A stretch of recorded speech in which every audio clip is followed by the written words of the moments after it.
সমাজ গড়ার কারিগরদের বুকে পুলিশি পদাঘাত, অত্যাচারের ঘটনায় সরগরম বাংলা। বিকাশ ভবনে শিক্ষক শিক্ষিকা ও শিক্ষাকর্মীদের আন্দোলনে বর্বরচিত পুলিশি অত্যাচারের বিরুদ্ধে প্রতিবাদ এআইডিএসওর। কলেজ স্ট্রিটে রাস্তা অবরোধ করে প্রতিবাদ আন্দোলন এআইডিএসওর পক্ষ থেকে।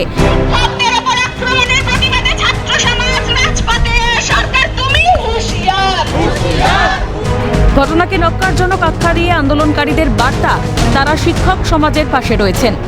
যে নিয়মও রয়েছে যে হাতে মারা যায়, পায়ে মারা যায়, কিন্তু একাধিক শতাধিক মানুষ আহত, শিক্ষক আহত এবং 25-30-এর বেশি শিক্ষক যাদের মাথাতে আঘাত করা হয়েছে, মাথা ফেটে গেছে।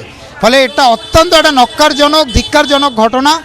এরকমভাবে অসহনীয় অত্যাচার কোনো দেশে কখনোই এভাবে হয়েছে কিনা আমাদের জানা নেই।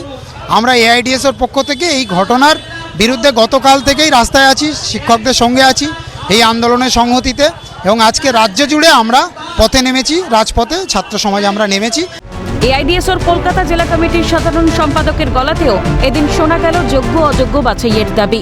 শিক্ষকদের পাশে আছি, আমরা এই দাবি করছি যে অবিলম্বে যোগ্য অযোগ্য বাছাই করে যোগ্য শিক্ষক তাদেরকে স্কুলে ফেরাতে হবে এবং যারা দুর্নীতিগ্রস্ত তাদেরকে চিহ্নিত করে দৃষ্টান্তমূলক শাস্তি দিতে হবে।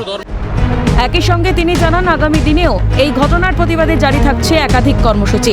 19শে মে রাজ্য জুড়ে পালিত হবে ছাত্র ধর্মঘট। এআইডিএসওর পক্ষ থেকে আগামীকাল স্কুল ছাত্রছাত্রীদের নিয়ে সারা রাজ্যব্যাপী আমরা বিক্ষোভ দেখাবো, প্রোটেস্ট করব, এবং আগামী 19শে ডিসেম্বর রাজ্যব্যাপী স্কুল কলেজ সমস্ত ছাত্র ধর্মঘট পালিত হবে। 19শে মে রাজ্যব্যাপী ছাত্র ধর্মঘট আমরা করব। 26,000 চাকরি বাতিল, যার জেরে ক্ষোভের বহিঃপ্রকাশ গোটা বাংলা জুড়ে। বৃহস্পতিবার চাকরিহারাদের বিক্ষোভে ধুন্ধুমার পরিস্থিতি হয় বিকাশ ভবন চত্বরে।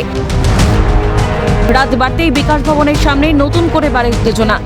বিক্ষোভ সরাতে দফায় দফায় লাঠিচার্জ করে পুলিশ। পুলিশের মারে রক্ত ঝরে বহু চাকরিহারা শিক্ষকদের।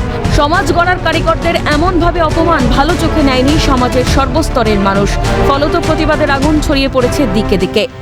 বিকাশ ভবনে যেভাবে চাকরিহারা শিক্ষকদেরকে মারা হয়েছে, পুলিশ লাঠিচার্জ করেছে, তারই প্রতিবাদে এআইডিএসও এই মুহূর্তে রাস্তা অবরোধ করেছে কলকাতা বিশ্ববিদ্যালয়ের সামনে। আমরা দেখতে পাচ্ছি তারা মিছিল শুরু করেছিলেন একেবারে কফি হাউসের সামনে থেকে, আর তারপরেই তারা গোটা কলেজ স্ট্রিট চত্বর ঘুরে এসে এই মুহূর্তে তারা রাস্তা অবরোধ করেছে।